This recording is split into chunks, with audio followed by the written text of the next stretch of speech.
Good morning, sewers. Today I'm going to do a little bit of info on the clothesline baskets with embroidery. They first start off with cotton clothesline. It's 100%. This I got from Susan. It is 3/16 of an inch.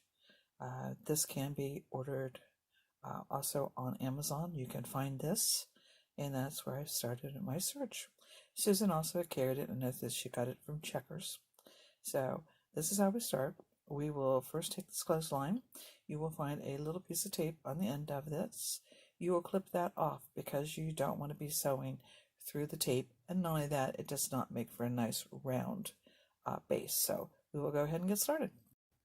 Okay, as you can see, I have wound my little start of my base.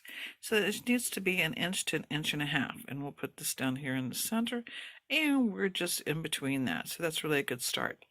Now I will go to my machine and I will turn it on, and we're going to go do a zigzag. Okay. You will set your zigzag. I use the 4 on my machine.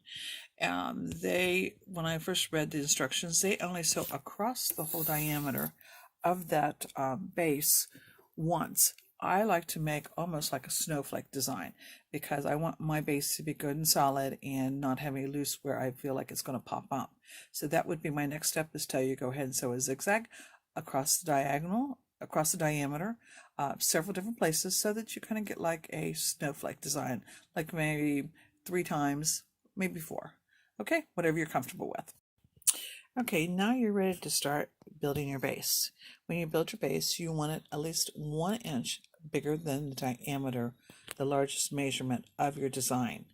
I would tell you take it 1.5 inches, because if you just make a little bit of a mistake on that center of your design to the center of the base, you're going to be fine. So I do about 1.5 inches bigger than what I would have planned for my largest part of the design. And when you're picking out a design, I suggest to use a design that doesn't have a lot of fill stitches, because that can cause a problem in the center, and later I will show you I did that just as a test to make sure that what they were telling me was true. So now you're just going to zigzag your circle all the way around, and you're going to catch both the inner side and the outside.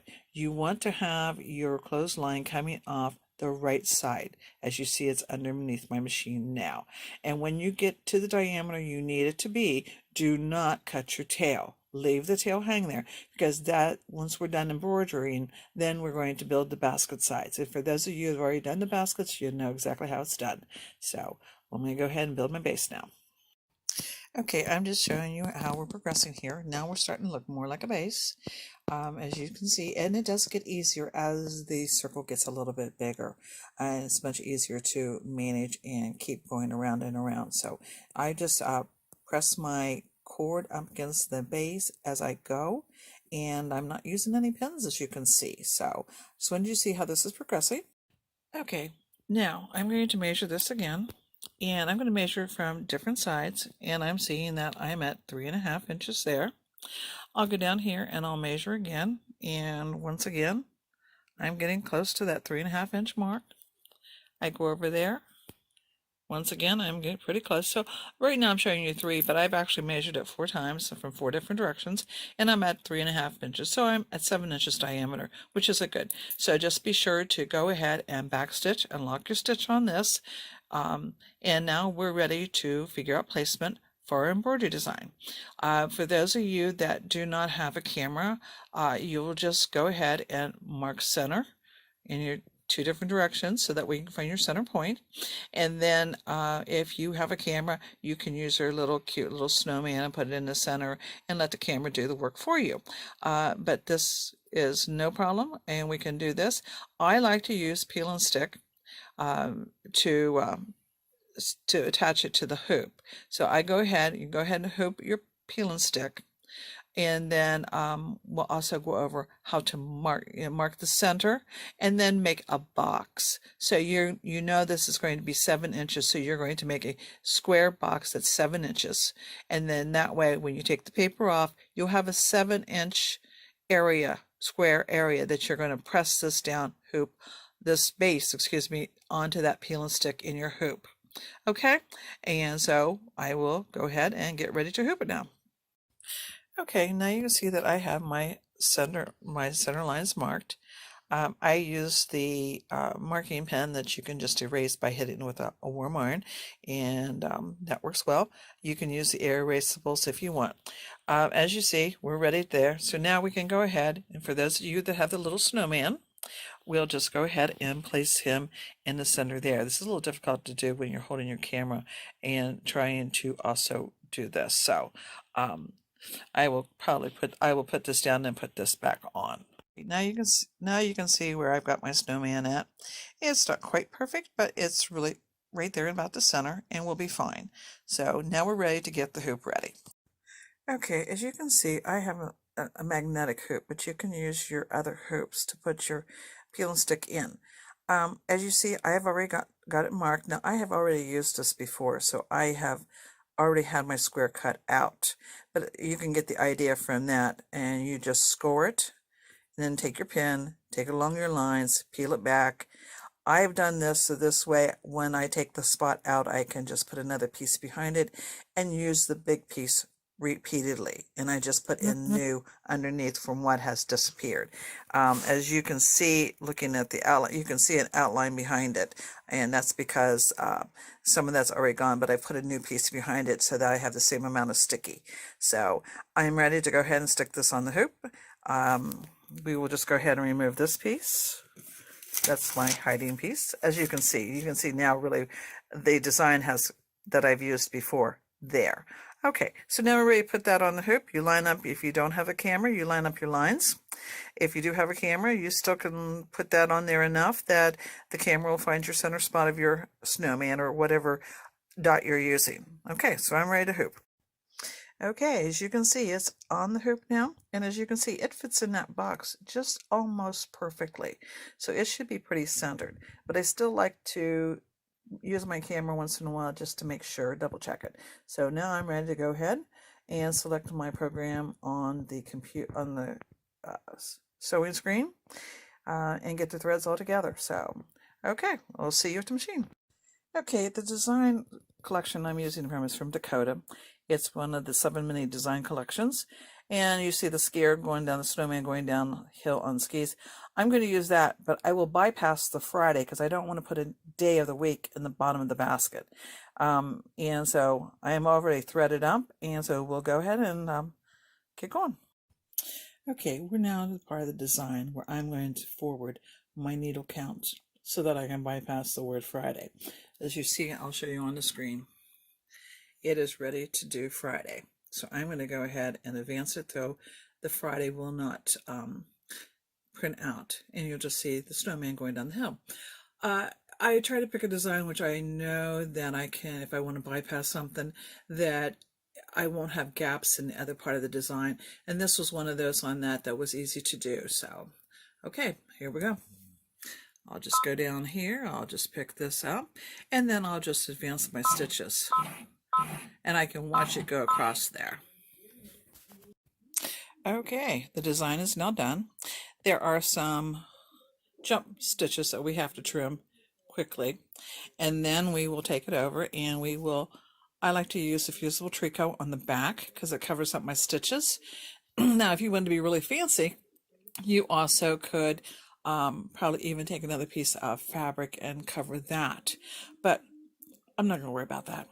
My friends, they love it the way they get it. So, okay, we'll just do it the fast and easy way. So just do the jump stitches, and then I've already pre-cut a piece of fusible tricot, and then we will fuse it to the back, and then we will go back to the machine and we will start building the sides of our basket. The thing about when we build the sides of our basket, when we end up, I always put a little loop at the top. Because I had a friend who turned her basket inside out and was able to hang it on her wall because she didn't want to use it, but she wanted to use it as decoration. So that is a thing to keep in mind. Okay, I'll be back. Okay, I'm back faster than I thought. Word to the wise, as you start taking this off of your peel and stick, I like to loosen the edges around the design first, and then kind of hold it and pull it so that I keep as much peel and stick in there and that the peel and stick that tears is what is closest to the stitching, because then after you go to the back you'll want to clean it up a little bit and pick some of that out. I don't get every bit of peel and stick out, but I do get a good part of it out, so it just makes it look a little neater on the back. Okay, now I have pressed the tricot on the back, so you see how nice and neat that looks. It's all covered up. As you can see, I didn't take every bit of peel and stick out of there, but I did steam press it on the back side before I even did the tricot, because I like to get it nice and flat before I put that on there. Okay, and then I just put the tricot on with a regular dry iron on lower setting. I've tried it on my higher settings, and trust me, I've had to clean it off after times. Okay. All right, so now we're ready to start building the sides. So I'm going to put it back on the machine. I'm going to let it the cording come off the right side, and we'll go ahead and start building it. And after I get a few rows on and it starts to take shape, I'll show that to you again.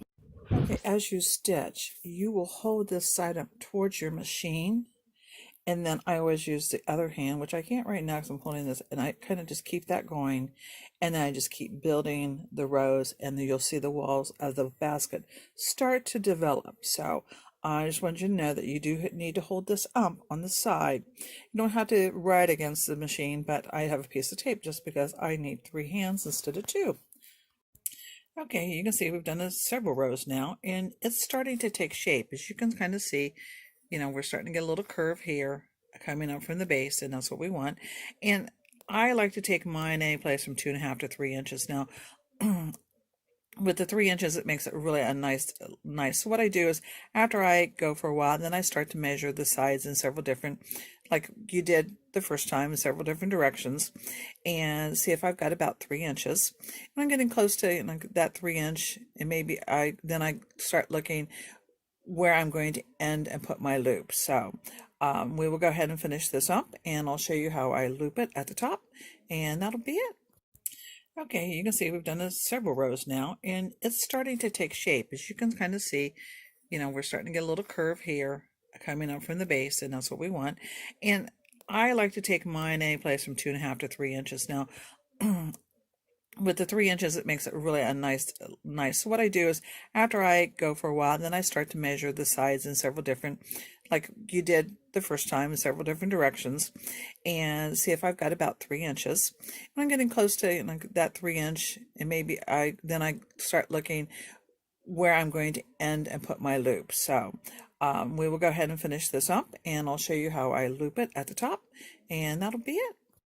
Okay, we're getting close now to where I'm going to do the loop at the top. As you can kind of see, I've got my snowman on his head, and that loop's going to be at the top, hopefully close to the top of that hat center. So that way, I'm going to loop this down and pin it in there. And as you're sewing, you're going to sew up and catch part of it. I backstitch again, go back up and catch the other part, and then backstitch again and go and try to do the center. So that way it's really good and secure.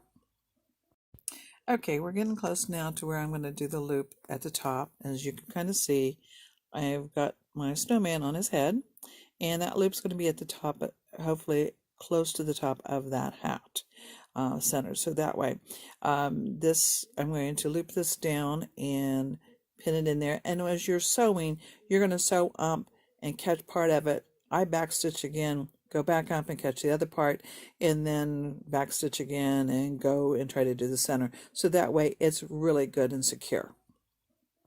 Okay, you can see I've already got my loop in there, and I've got a pin in there holding it. So as you see, I'm going to go on this one little side here, and then I'm going to go back and catch, so this side goes in there, and then go back and do it again. Okay, we are done. As you see, I've got my little hoop up here at the top, and this way when I hold it, it's pretty well centered. Looks pretty good. So now, these are easy to do. They are fun to do, and so enjoy. Thanks for watching.